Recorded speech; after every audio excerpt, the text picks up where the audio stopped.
Am I the a-hole for breaking up with my girlfriend because she's friends with a guy who cheated with her? My girlfriend has this male friend. Let's call him Mike. Mike is recently divorced.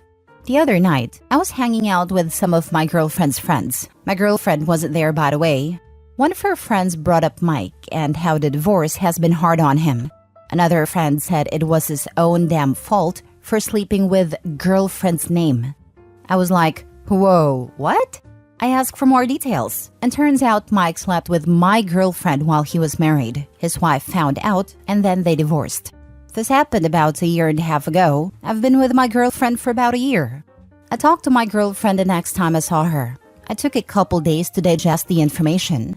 I did text her that I needed some time for myself, and I'll talk to her when I'm ready. Next time we meet up, I decided to break up with her. See, she's still close friends with Mike, as they hang out regularly, both group and one-on-one. I wasn't crazy about it, but I figured I should trust my girlfriend. Until now. I realized I was too uncomfortable with her friendship now, as well as the fact she never mentioned this to me. She asked why, and I told her the truth. I told her I don't like that she's friends with Mike with this new information, and that I wasn't gonna tell her who she can be friends with, but I'm not gonna be part of this. My girlfriend yelled at me and said that if I ask, she would stop hanging out with Mike. I still decided to break up, but to be honest, I don't think my girlfriend would take me back even if I changed my mind at that moment. I guess my question is twofold. Am I the a-hole for my reason to break up with her? And am I the a-hole for not asking her to cut off Mike or giving her a chance to? It's a bit late now, but I'd still like to know. Now for the top comments. Not the a-hole. Good move. If dude was sleeping with a girl while he was married, what do you think is gonna happen when he is now divorced and girlfriend is still hanging out with him one-on-one, which is pretty much a date in every continent? And she's yelling at you for feeling WTF? She deserved to be dumped. That is the kind of thing that should have been done long ago on a girlfriend's part. Before being exclusive with OP, she should have shared this information with him and cut Mike off on her own. The fact that she not only helped him cheat on his wife, it was an active reason for the marriage crumbling, coupled with how she still continues to hang out with him one-on-one, is more than enough reason to break up and never look back. Her morals are not in the right place. That's a very bad quality in a potential partner. This right here. OP was never given a chance to make an informed decision. Girlfriend lied by omission and held that lie for a year. Any reasonable person would have liked to have known the information she withheld, especially since she never ended the relationship and even indulged in one-on-one dates. OP is definitely not the a-hole. The timeline is pretty telling too. Ex-girlfriend gets caught cheating with Mike a year and a half ago. Mike gets divorced, ex-girlfriend gets boyfriend. 10-1 that Mike and ex-girlfriend gets together within a couple months, and OP was being used as a buffer boyfriend so that ex-girlfriend doesn't look like a homewrecker. I think you're right, outside of the fact that everyone already knows she's a homewrecker. Nothing she does can erase that label, cutting Mike off included. I can promise you right now, if you have began with, I know what you did with Mike. If you want this relationship to work, you need to cut him loose. Should have had a hissy fit and said you're controlling and insecure. You took that whole conversation out of the equation and dropped her. Hence, her insistence that she'd have dropped a messy friend if you ask. You dodged a bullet, my friend. This woman is a low-class woman. The fact that she was willing to sleep with a married man is ample evidence that she'd do the same to you as well. Yeah, OP, you were extremely cruel to her. You just not only dumped her, but took away from her the joy of calling, maybe screaming at you, as controlling and insecure. Also, you destroyed her opportunity to lecture you about how you don't have the right to ask about her past or learn her body count, even if one of these bodies was a married man who she's still friends with and go in dates with him. How dare you? Wow, what a cruel and awful male you are. Next story. Am I the a-hole for immediately dumping my girlfriend because she lied? So, a bit of context. I, male 24, had been dating my now ex-female 21, who will be referred to as Kate, for roughly 1.5 years up to this point a few days ago. Having dealt with getting cheated on in high school, I made it very clear to her that I tolerate no level of cheating, and any which case would immediately end our relationship. She stays out of state from me, but not terribly far at only 45 minutes drive between us, so we see each other every other week as we both work and I'm in college. She informed me a few weeks prior that she had a friend coming into town and that he wanted some weed, but they're a medical-only state, while I'm in a recreational state. So in turn, I give her some pre-rolls to give to him once he gets into town. Now at this point, I have no sense of mistrust in Kate at all. She told a get down about how they were gonna link for a gym session and he'd grab the joints, and that'd be it. I haven't bothered to ask for his name, what he looks like, etc. All I knew is that they went to high school together, they hadn't seen each other in a couple years, and he was coming into town to visit family at no exact date. Now to what happened. A few days ago, I was getting plans ready for a date we had set up the next day. Kate told me she had to work this day, so I was tasked with all the planning.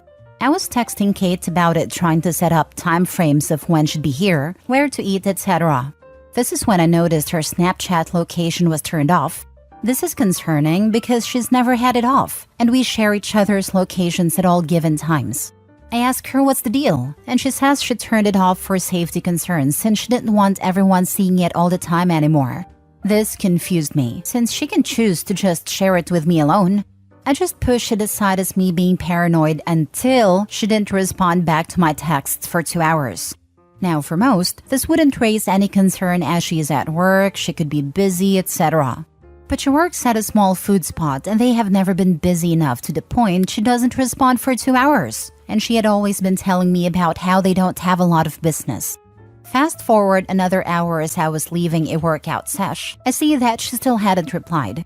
I don't know how, but I get a sinking gut feeling that something's off. There's too many red flags to ignore, so I make a decision to take the 45-minute drive all the way to her job. When I get there, I don't see her car outside. I can't write it off yet as she's gotten sent home early before due to slow business, so I drive to her house. She's not there either. Now I'm alarmed. To be sure, I drive all the way back to her job and walk inside to ask one of the staff working up front if Kate had been into work today. They say no. At this point, I'm mad, and I let it get the best of me. Once I step outside, I immediately text her that I never want to see her face ever again, and I drive home. In this hastiness, I forget that same food spot has a second location, and that she's sometimes been staffed there, but hasn't been recently, which is why it slips my mind. I get home and I'm still pissed, but I realize I could have been wrong and acted out too soon. Until she finally responds to my texts, right at 10:07 p.m. that she just got off work. This added to my level of suspicion because the main location I've visited that she works at closes at 10 p.m., but the second location closes at 9. She's asking what I meant by the last text and called me once, which I declined. At this point, I still needed to close all doors to be sure of myself, so I decided to call her back. I'm under the impression that she doesn't know I stopped by her job, so I keep it that way. I ask her why she has not been responding to me, and she gives me a comical excuse about how her boss got mad at her coworker for being on their phone, so he told them they couldn't use their phones on shift anymore. I knew this was a BS excuse, but I needed to catch her slip up. So I trail it to a normal conversation about her day, until she slips up and says that she'd only been working at the main store this whole pay period. And that sealed it. I caught her in a lie and finally decided to ask her the real questions, which went like this. Me: so Kate, so where were you actually at all day? Kate: what do you mean? I was at work all day. Me: I drove to your job and you weren't there. Again: where were you actually at? Kate: I was in the back kitchen with the cooks. Me: I asked your coworker and they said you didn't work today. So where were you actually at all day? Kate: silence. And I hung up after about 10 seconds of silence. That was it. I had emotionally checked out at that point and was no longer interested in what she had to say. She tried to call me and texted me saying to let her explain, and she said that yes, she had been hanging out with her friend all day, but nothing happened.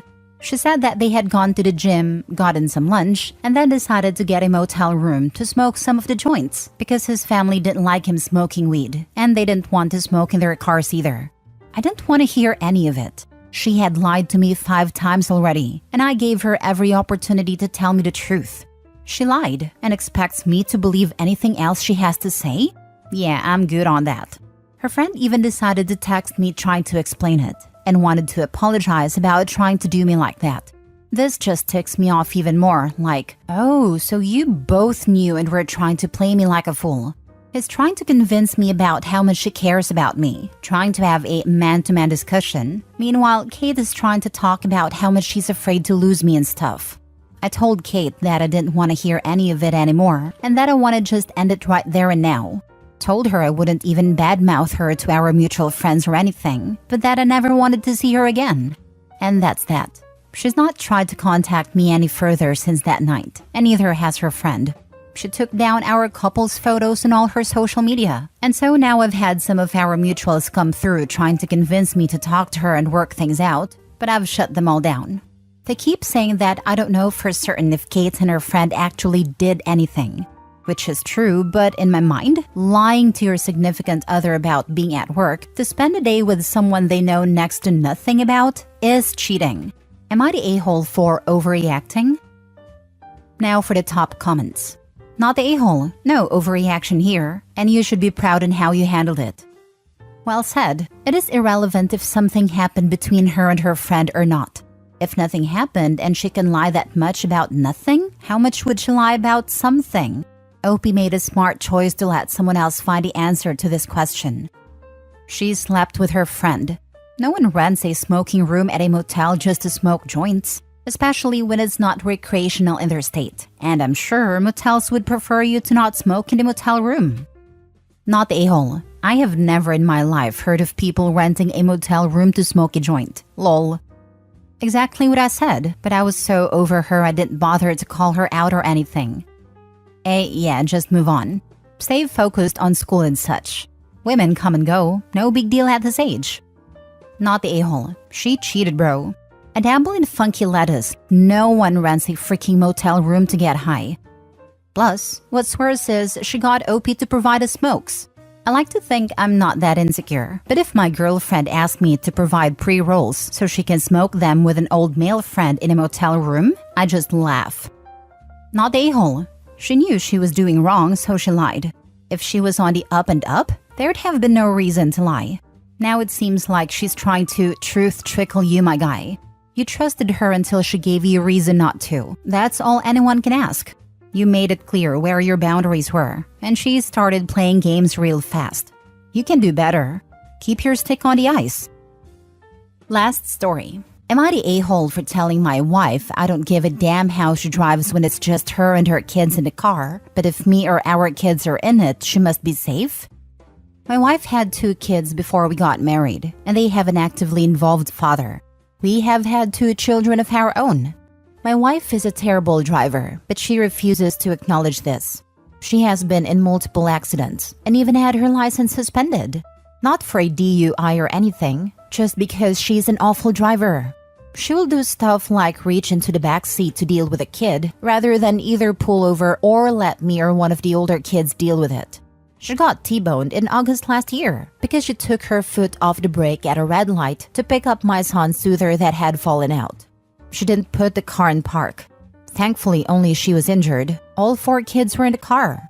I have had it. I told her that she is welcome to endanger herself and her kids, but that if I'm in the car or if our children are in the car, she will keep her eyes on the road and her hands on the steering wheel. She is finally at the point in her rehab where she can drive again. I reminded her of what I said. I told her that I loved her. I said that her older kids were important to me and that I love them too.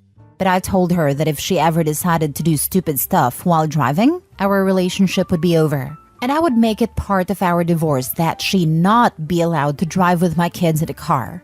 She started crying and said she didn't do it on purpose.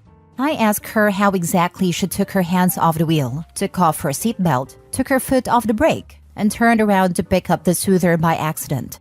She said that I'm treating her like an idiot. I don't think I am. My children have to be safe. Before you ask, I try and do as much of the driving as I possibly can.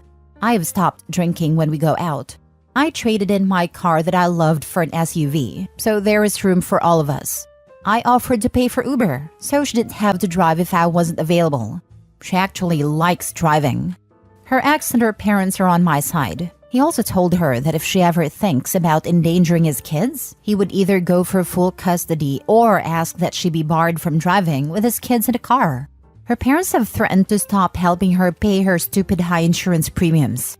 She thinks we are being unfair because she loves her kids and would never intentionally harm them. She just loses concentration when one of the kids needs something and doesn't think to ask for help. She said that I'm treating her like an idiot. Well, what did she expect? She is behaving like an idiot, to be honest. Her intention, doing it on purpose or not, is not relevant here. She shouldn't be driving at all, since she's putting other people at risk. But clearly she shouldn't drive the children. That is the least you can demand. There comes a point where intentionality as a concept sort of breaks down. Maybe she is having the subjective experience of not feeling like she's doing it on purpose, I don't know. But she has been presented with such an overwhelming amount of evidence and testimony from her own family that her actions are endangering herself and her kids, that any reasonable person, and plenty of unreasonable ones, would have gotten the message. If she doesn't believe it, that's on her. In a way, it's actually worse. If a person is so deeply delusional that this degree of evidence is available and she still doesn't feel at fault, she's just straight up dangerous. And probably in way more scenarios than just this one. How far gone do you have to be to not see that your actions are causing this? What else in your life are you this delusional about? My aunt was like this, very nice but oblivious to anything around her. She did not teach her kids to stop and think. One of my cousins died young from something avoidable if he had been taught. OP's wife is careless in other ways most likely. It's a matter of time until someone gets hurt. Intentional or not, her actions are selfish. You're treating her like an idiot because, now hear me out here, she is an idiot. What mature responsible adult pulls that crap while driving? If losing her license and being in multiple accidents wasn't enough to show her that she has a serious problem, I doubt your threat will either. Every time she does one of those stupid actions, she is intentionally harming her kids, or potentially harming them. She could have fixed this long ago. She's just too lazy and in denial to do anything about it. You and her ex should both put your foot down. No more driving unless she's the only person in the car. Period. No exceptions. Any breach of that agreement will be grounds for leaving. By giving her more chances, you are continuing to endanger your kids.